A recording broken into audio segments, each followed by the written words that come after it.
Spoštovane gospe, spoštovani gospodje, drage prijateljice, dragi prijatelji, lepo pozdravljeni ob 5. v Trubarjevi hiši, ko se bomo pogovarjali o novi drugi knjigi tvitov, čivkov profesorja doktorja Vojana Dobovška. Prva knjiga je bila malo večjega formata in je že vsa pošla. Druga pa je tukaj, spominja v bistvu na pametni telefon. Ali pa, če gremo malo nazaj, glede na to, da smo v Trubarjevi hiši, spominja na kakšno starejšo knjigo Brevir, recimo. Skratka, pogovor bom vodil jaz, Hotimir Tivada, se pa bova tikala, to najprej, da povem, ker so oba kolega z fakultete, in na začetku se bom kar zdaj sedel. Na začetku mogoče nekaj kratko predstavitev profesorja Dobovška, tudi zaradi vsebine, ne samo zaradi retorike. Predvsem je potrebno poudariti, da je profesor Dobovšek strokovnjak za področje kriminologije na Mariborsko-ljubljanski fakulteti za varnostne vede Univerze v Mariboru. Tako da v bistvu je mariborska, ampak ima tudi sedež v Ljubljani. V Ljubljani ima sedež. Tako da kot gostujoči profesor je predaval na številnih univerzah po svetu in organiziral različne domače in tudi mednarodne konference, posvete, okrogle mize, kar je prav gotovo pripomoglo prepoznavnosti Slovenije v svetu. Je tudi bil član projektnega sveta za izvajanje nalog z področja prepovedanih drog, prav tako pa je tudi predaval na mnogih univerzah po svetu.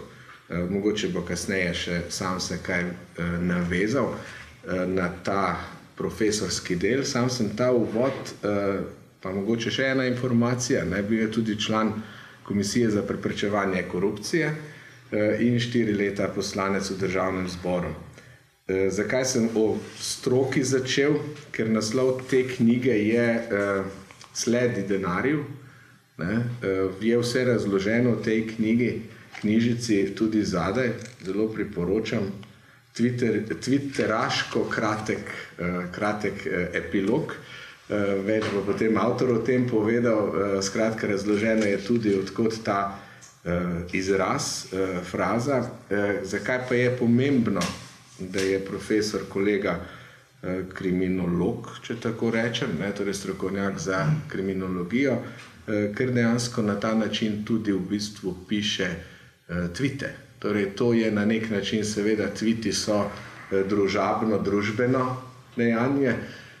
Kar je pa potrebno poudariti, pa je, da tviti Vojana Dobovška so pa poleg tega tudi neke vrste poljudno strokovno delo.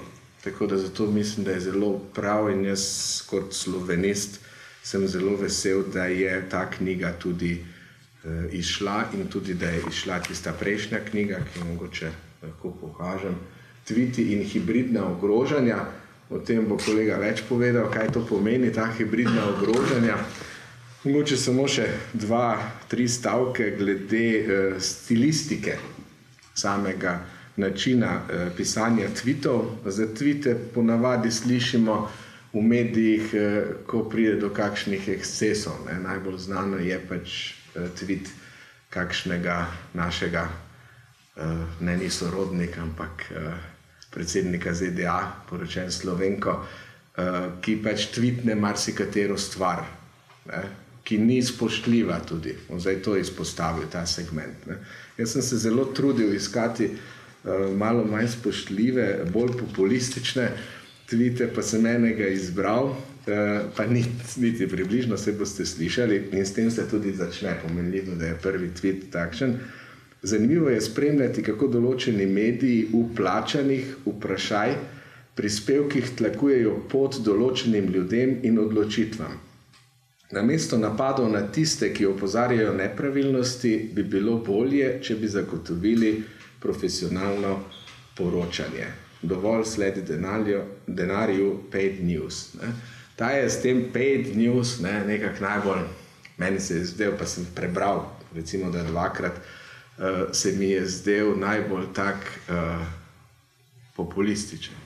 In mogoče tu kar predam besedo kolegu, torej zelo, meni je to všeč, to moram poudariti, sam kot tisti, ki se ukvarja z javnim nastopanjem in slovenščino, se mi zdi najpomembnejši rek, ki je latinski, da samo časten človek je lahko govornik, to pomeni samo tisti, ki govori spoštljivo, lahko nastopa v javnosti. In to mi je na nek način bilo všeč pri vseh teh tvitih, vključno s hibridnimi ogrožanji. Tako da zdaj pa kar kolegu predal besedo, pa potem bomo kakšno vprašanje še zastavili vsi skupaj. Jaz imam kakšno že pripravljeno, predvsem pa vabljeni vsi, da potem tudi še kaj vprašate. Tako da beseda je tvoja. Izvoli. Hvala, Potimir, za ta uvod. Spoštovani vsi, ki ste se danes udeležili te predstavitve knjige. Jaz sem vesel, da ste se zbrali v tem številu. Zakaj ta knjiga, zakaj te tviti, spremljanje družbenih dogajanj, kritično opredeljevanje do vsega tega, kaj se dogaja v Sloveniji, plače vseh so slabe, za pokojnine ni, za domove ni, za ostarele, v zdravstvu čakamo v vrstah, otroci nam odhajajo v tujino, ker ne dobijo tukaj službe, nimajo tistih osnov, da bi si kupili stanovanje. In to se nekako odraža skozi tvite, ki dnevno spremljajo dogajanje. To se kaže v Sloveniji, da pada na lestvicah demokracije. Demokracija ni polno razvita. Kaže se na lestvicah gospodarske uspešnosti. Ni sam BDP. BDP lahko raste, sam kaj imajo pa ljudje od tega BDP-ja, to se moramo vprašati. In pa seveda indeksi korupcije, s čimer sem se že dolgo ukvarjal, zdaj prihajajo tudi te indeksi organizirane kriminalitete. Na vseh teh lestvicah Slovenija stagnira ali pa nazaduje. Prehitevajo nas države, ki so imele dosti slabšo osnovo, kot pa smo imeli mi. In to se nekako odraža v teh knjigah. Zakaj se to dogaja? Mi imamo zakonodajo, ki je bila po eni strani ugrabljena, samo osnova je dobra, institucije ne delujejo. Institucije odkrivanja, pregona, nadzora, kadrovanja ne delujejo. In veliko vlogo pri tem imajo mediji. Potimir je omenil prvi tweet, ki se začenja nekako kritičen do medijev. Da, so kritični tviti do medijev. Jaz sem predaval preiskovalno novinarstvo, ki pravim, da ga pri nas ni, na fakulteti za družbene vede. Predaval sem to v Nemčiji, tam ga imamo. In tam so me z veseljem povabili na predavanja. Prav, novinarstvo ni odigralo te četrte veje oblasti. In ker se vse to dogaja, škode imamo veliko, te škode so tujci ugotovili, da je 3,6 milijarde. Kam vse bi lahko mi usmerili ta denar? Ne pa, če grem na tisti strokoven del. Se pravi, ta prva knjiga, ki je bila izdana, je bila Tvit in hibridna ogrožanja. Jaz se še danes spomnim mojega govora v parlamentu, ko sem rekel prvič, da so hibridna ogrožanja. Potem so, tako kot je bilo ponavadi, vse stranke to kopirale in začele o tem govoriti. Sem pa se pa novinarji vprašali, kaj pa je to, pa noben nič ni vedel.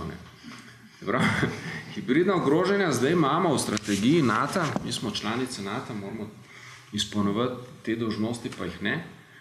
Evropska komisija je ustanovila poseben organ. Ne ogrožajo nas več ta vojaška ogrožanja, ampak nas ogroža povsem drugače. Ogrožajo nas konkurenčne firme, multinacionalke, sposobne uničiti neko gospodarstvo, sploh majhne države, kot je Slovenija, uničiti bančni sistem, uničiti celoten energetski sistem, napadi preko medijev, lažne novice, jaz pravim, da je problem plačane novice, kdo jih lahko plača. In na to moramo tvoriti odgovore. In mi še odgovorov nismo sposobni za penzioniste, pa otroke, kaj šele, da bomo na hibridna ogrožanja. Zato je bila ta prva knjiga Hibridna ogrožanja. In v njej imate jasno tvite, imate tudi slikce, to so vse moje slike, ki nekako ponazorijo tisti tvit in kaj hoče povedati, in pa seveda tisti del teoretičen, v katerem piše, kaj pa sploh hibridna ogrožanja so. To je bila prva knjiga, ki se je zaključila nekako koncem leta 2019 in potem je pa tale druga, ki jo predstavljamo danes, ki pa zavzame skoraj celotno leto 2019. Tukaj pač smo se odločili za tako sodobno obliko, žepno, v obliki mobilnega telefona, da imate vedno lahko pri sebi. Skušamo doseči publiko, tudi tiste, ki niso vešči socialnih omrežij. Je pa pisano tako, da lahko vedno berete od spredaj nazaj na sredini, kakor hočete in dobite kakšno idejo. Kako odgovoriti na ta hibridna ogrožanja vsakodnevno. Naslov te knjige Sledi denarju. Zakaj? Zato, ker sem rekel, da Slovenija izgubi 3,6 milijarde vsako leto in ta denar se da dobiti nazaj, če se ga sledi. In če se sledi temu denarju, pridemo tudi do oseb.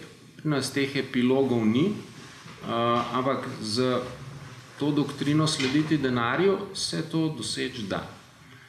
Jaz sem predaval po mnogih univerzah v tujini.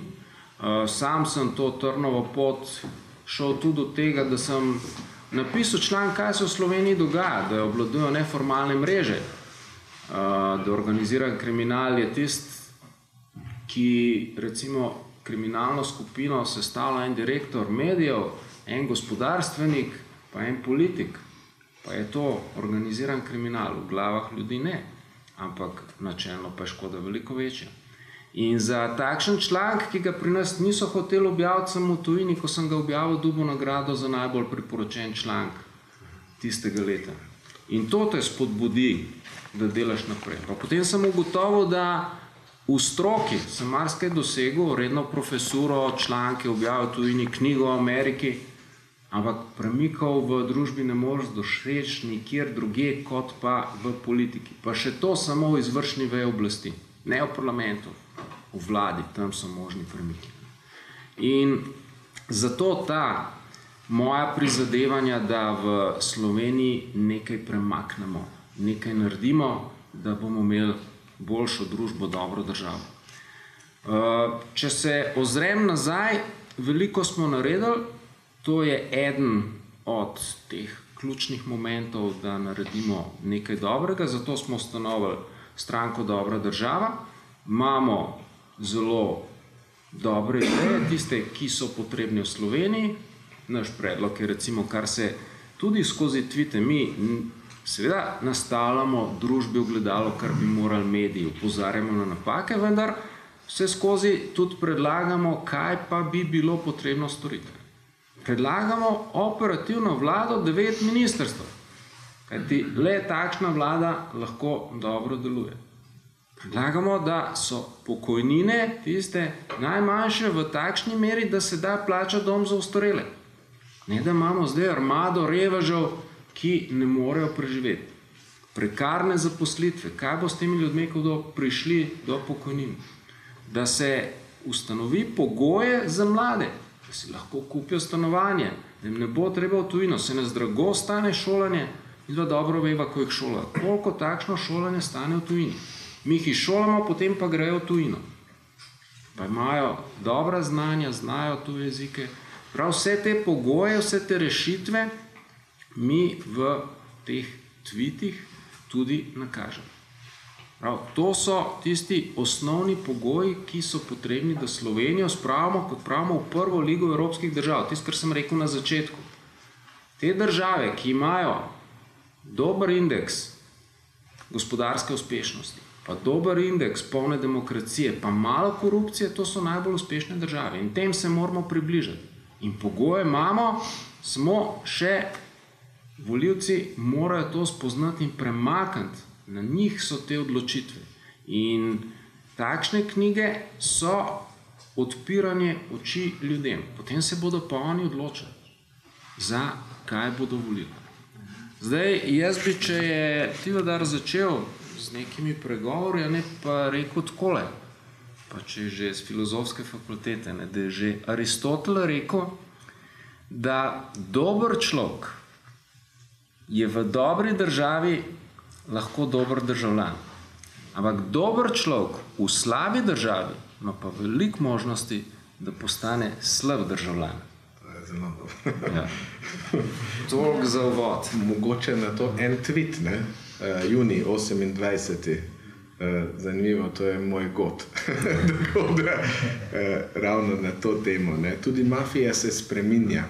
Raziskave kaže, da prehaja v gospodarstvo ter investira v gradbeništvo in druge dejavnosti.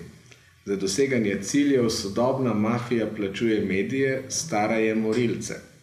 Zanimivo je v medijih spremljati, kako pišejo o gradbeništvu. Ne? Mogoče tu malo konteksta, če dodamo. To je moje vprašanje mogoče s tem glede tweetov. Ali in kakšen je doseg tvojega Twitter profila, recimo, glede na to, da mediji, ne, to se jim sicer preveč ne boš prikupil, razen poštenim, ne, s prvim tweetom. Tako da me zdaj zanima, ali koliko, recimo, misliš, da ima neposrednega učinka, zdaj čisto to besedilo, ki se mu pravi tweet. Mediji nas sledijo. Ker ta je zelo dober tweet. Moraš biti vztrajen, seveda, ne, od začetka je teh sledilcev manj, ampak opažamo, da nas mediji sledijo. Sploh, ko smo začeli biti kritični do medijev. Zdaj, jaz sem opazil nekaj, ne, ko sem predaval študentom na fakulteti za družbene vede, ki so potem postali novinarji. Dokler sem bil strokovnjak, so me vabili. In da sem razlagal, vendar je bilo dostikrat tako, da so me ciljno vabili, potem, ko za nazaj analiziraš. Ko je bilo potrebno nekaj reči o nekom, so me povabili, drugič, ko pa nekom drugem, pa niso želeli kritike, me pa niso povabili. Kaj se mi pa dogajalo potem, ko sem šel v politiko, v parlamentu? Je bilo pa tako, da so prišli novinari, so posneli, potem pa je nekdo više odločil, da to ni bilo objavljeno. Niso samo, najhujše je tisto, kar je eno stopničko više. Novinari še imajo voljo, pa še naredijo, ampak potem je pa na urednikih in pa na lastnikih. Mi smo ugotovili, da je ključno lastništvo medijev. Medije se financirajo ne iz tega, kar prodajo v kioskih, ampak iz oglaševanja. Največji oglaševalci so pa trenutno še vedno podjetja v večinski državni lasti. In če je podjetje v večinski državni lasti, potem lahko umakne oglaševanje in potem medija ni več, ker živi od oglasov. Prav pritiski kakorkoli strani tistega, ki je na vladi, ima vpliv na podjetje, ki je v večinski državni lasti, ta pa ima vpliv na oglaševalce.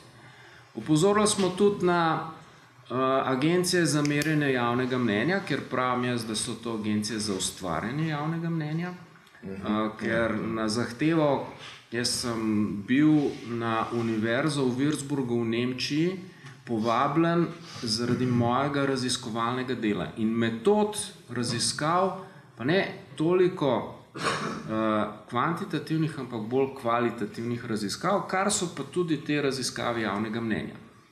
In ko sem zahteval metodologijo, ki je bila osnovna za tisto moje delo v Nemčiji, od agencij za merjenje javnega mnenja tega nismo dobili. Zato, ker bi se potem razkrilo, kakšne vprašalnike, kako ciljno vprašujejo, koga sprašujejo in kakšni so rezultati.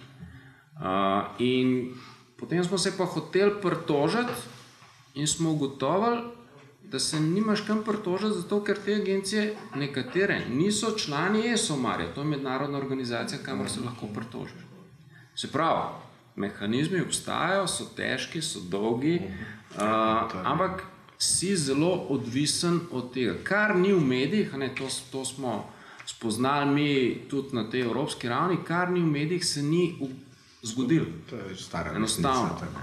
Tako da mediji imajo to moč, imamo nekatere novinarje, ki si to želijo, vendar so prekarno zaposleni in so odvisni od urednikov. Jaz sem celo predlagal, da se za urednike in lastnike medijev uvede enako kot za politike. Da mora prijaviti svoje premoženje pa da vidimo spremembe v premoženju. Posebej, ko sem se ukvarjal s tem novinarstvom, prihaja do tega posrednega plačevanja novinarjev. Dobijo avtomobile, mobitele, potovanja v tujino, vabila na plačane zadeve. To je to posredno koruptivno, pa da ne govorim o teh službah v medijih, službe za sorodnike in vse ostalo. To je tisto, kar je... To v svojih tweetih nisem nikoli konkreten, to moram poudariti. To je pa v mojih člankih in mojih knjigah. Se pravi, tukaj imate en tak izbor tega, kratkih... Ponavadi je obratno, tudi zdaj kot profesor. Ponavadi v nekih bolj poljudnih, profesori si več upajo, ti si pa previdnejši v takih poljudnih, kar je po mojem tudi mnenju je to dobro, da dejansko ne zapademo pretirano, ker imamo določeno odgovornost kot strokovnjaki, da ne zapademo v nek populizem. Jaz pravim kot profesor, da je težje tole napisati kot pa članek. Ko članek napišeš, je to 10 strani plus, moraš se držati določene metodologije, navedeš vire in potem to prebere ozek krog ljudi. Ko napišeš tole, lahko prebere cela Slovenija in si ti podvržen, tam si podvržen mogoče recenziji enega ali pa dveh. Tukaj si lahko podvržen 100 recenzijami v eni uri. S tem, da ne bom rekel, kakšne nekatere recenzije so. Mi smo se v dobri državi vedno zavzemali za to, za kulturo govora, predvsem v tweetih. Ne rečem ti sovražni govor, ampak kultura govora. To je potrebno paziti. Dobro. Še mogoče čisto eno takšno vprašanje glede, ker tu ni zdaj slik. To je čisto mene kot knjiga me pač zanimalo. Tukaj je več slik. Zakaj premik v manj slikovnost v tem in ali...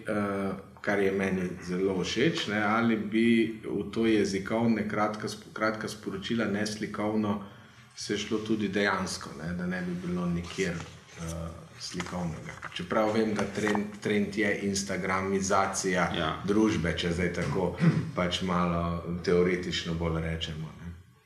Ker tu daješ poudarek besedi. In to je meni všeč zdaj, ali razmišljaš, da bi več slik vključil ali manj, govorim o tvojih najnovejših tweetih. Tako je.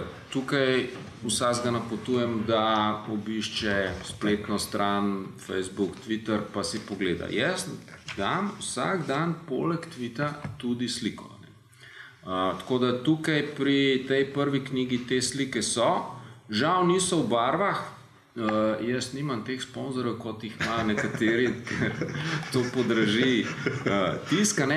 V tej knjigi, ki pa je zdaj pred vami, smo šli pa zavestno v format in če takšen format, če bi dali še slike, se zadeva ne izide. So pa datumi. So datumi, lahko pogledate te slike za vsak dan. Jaz sem rekel, se sam s tem ukvarjam, slikam zdaj tudi mobitel, omogoča, da posod, kjer si slikaš sproti in slika pove zelo veliko. Seveda je nekaj slik tudi, recimo naslovnica na Telja, morate vedeti, da se jaz ukvarjam tudi s kriminaliteto v zvezi z umetninami, kar je elitna kriminaliteta zopet. In včasih tudi kaj sam narišem in tukaj je slika moje slike organiziranega kriminala, ki ima velikost 2,5 metra krat 1,5 in je v obliki freske.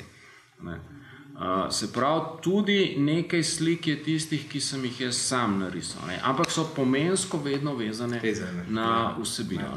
Jaz pravim, da slika je dobra, slika veliko pove, tako da tisti, ki hoče pa bolj slike gledati, mora pa na internet pa si pogledati za vsak dan. Ampak pomembne pa so konkretne besede, vsebina. To je, mislim, da potrebno tu poudariti, ker to se mi zdi pomembna zadeva, ker ključne besede, recimo mogoče še ena ideja, ko sem malo gledal, zdaj imaš tudi Dončiča, če so malo populistični, ampak prej ga nisem našel in se prav trudil, sem rekel, kje ni, Ker ko pa odpreš televizijo, najvplivnejše medije, ne, praktično ni dneva, da ne bi pač se to omenilo, ampak zdaj ta je bil tudi zelo prepoznaven. Ne.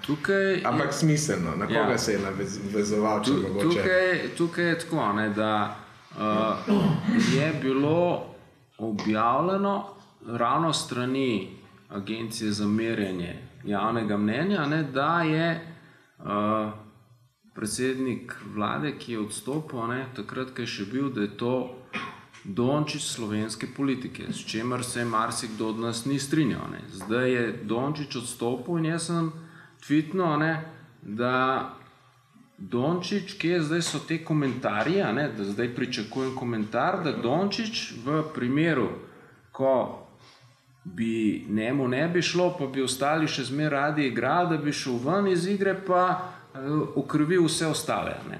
Sem rekel, da pričakujem zdaj en komentar strani teh, ki so prej tako. Se pravi, tukaj se odzivam na vsakdanje dogodke. Ne. In pač seveda ta tweet je bil popularen zaradi osebe, ki je bila omenjena. Tako, ključna beseda, ne, je bila tista. Dobro. Mogoče samo na kratko, ker to nismo omenila, če že imamo govorno, ne, da mogoče razložiš še hibridna ogrožanja, v bistvu kot termin si posredno razložil, ne, ampak mogoče sam naslov, da ne bo ostalo izgubljeno v etru. Odkot je, to piše sicer na zadnji strani, si lepo, zelo strnjeno v epilogu izpostavil, ampak kaj je, odkot izvira ta sam naslov knjige Sledi denarju in zakaj se ti je zdel tako pomemben ta. Razen seveda tistega ugotavljanja te kriminalitete, ampak mene ena stvar bega, ne, mogoče to kot pod vprašanje, sledi denarju, zakaj potem se to ne prekine, ta denar? Ja. Tukaj sem jaz ugotavljal, kaj je v naši družbi narobe, pa kaj je narobe s tem 3,6 milijarde, zakaj denarja ne dobimo nazaj in glede na in stroko in vse, kar se v družbi dogaja, vidimo, da policija in tožilstvo nista tista dva ključna, ki lahko to prekineta. Seveda tudi jaz pravim, da te institucije ne delujejo dobro, jaz tudi iz tweetov izhaja, da zahtevam odgovornost tožilcev za svoje dejanja in napredovanje glede na uspeh, tako kot je v nekaterih drugih razvitih državah, in da je ključ rešitve za Slovenijo je v finančnih institucijah, ki morajo odkrivati, kam ta denar gre, Finančna uprava Republike Slovenije, Urad za preprečevanje pranja denarja, Računsko sodišče in vsi ostali, in te morajo slediti temu denarju, ki je v tujini, ki je v davčnih oazah. In vsak denar se nekje pokaže, tukaj postopijo pravi preiskovalni novinarji, kot so bili panamski papirji in vse ostalo. In te novinarji morajo te ljudi odkriti, kam so ta denar, in potem se zganejo tudi te organi pregona. Prav, celoten spektr deluje na tem, da sledimo denarju in da najdemo tiste ključne osebe, ker vsakdo, kdo ima denar, ga hoče zapraviti. In tam ga moramo ujeti in ko mu vzamemo denar, je najbolj ranljiv. Ni še konc. Jaz pravim, da zapor stane.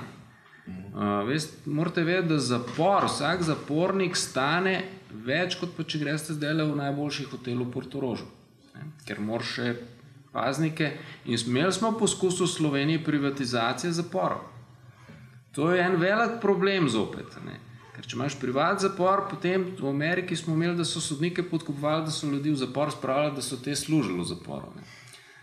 Ne v zaporu, vzeti jim denar. In to je bistvo. In tukaj je bistvo sodelovanja policije, tožilstva, finančnih institucij, pa tudi pravega preiskovalnega novinarstva. Ne pa pri nas, ko gre za plačane novice, mi ne vemo, odkje novinarjem informacije. Novinarji sam razgalijo nekaj, mogoče pa kdo plačal, da so razgalili njihovega konkurenta. To nikoli ne zvemo. Pri nas, ko pravijo, da ni epiloga na sodiščih pa drugje, jaz pravim, da ni epiloga v medijih, oni sami razpihnejo, pa potem nič. Ne? Pravi preiskovalni novinarji v tujini pridejo do epiloga. In kazen, ni zapor, sem rekel, kazen je vzeti denar in kazen je, da takšen človek je razkrit.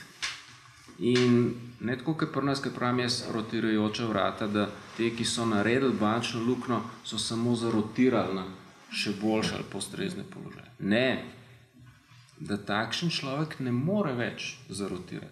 Recimo sej, če pogledate, ko je nekdo direktor v kakšni finančni instituciji, sej lahko še vedno svoj posel upravlja, sam ne na najvišjem položaju. Priliko si imel, tisto nisi naredil, zdaj pa delaj tisto, za kar si usposobljen, ampak na nižjem nivoju. Isto verjetno v medijih ne bi moralo tudi biti. Profesionalno novinarstvo, uredniki, tukaj sem že rekel, tudi pri njih je treba slediti denarju. Ne? To je ta moja ideja. Da sledim denarju pri lastniku medija, pri uredniku, kam je šel na počitnice. Ne? Pa reče en novinar, ne, ki je na prekarni plači, reče, ja, veste, sej BMW serije 3 je pa dober drugi družinski avto. Ne? Čak malo, tam mi praviš, da imaš pod 1000 evrov plače, zdaj pa najmanj 2 avtomobila imaš, tako je cenejši BMW, a ne 3. Kako? A ne? Ja. To je zanimivo. Tako da, zato ta sledi denarju. Ne? In pa seveda skozi vse te tvite boste videli, da imamo zelo širok spektr dnevnih dogajanj in zdaj se pojavljajo tudi stranke, ne, kot so Zeleni, pa kot za upokojence stranke. To so interesna združenja. Ne. Ti moraš celovito zavzeti tematiko, ne samo odgor, samo na zeleni. Vsaka sodobna stranka mora biti zeleno obarvana, drugače ni pravega programa. Ne moreš pa imeti samo ozko usmerjeno stranko, to je potem interesno združenje ali pa skupina pritiska, če bomo temu tako rekli. Ti moraš skombinirati odgovor v družbi, kakšno energijo bomo imeli, ne bomo imeli vetrnic, ne bomo imeli sončne, ne bomo imeli teša, jedrsko, tudi ne. Ja, kaj pa imaš doma, kako se pa ti greješ, pa kako si svetaš? Moraš tvoriti te odgovore, zato so tudi tviti celoten spektr, ne samo en ozek. Je pa res, da kot rdeča nit se vleče ta korupcija v najširšem smislu in če bomo sledili denarju, bomo to preprečili. Dobro. Mogoče kar te ne bova samo obljubljala, odpiramo tudi za vprašanja publike.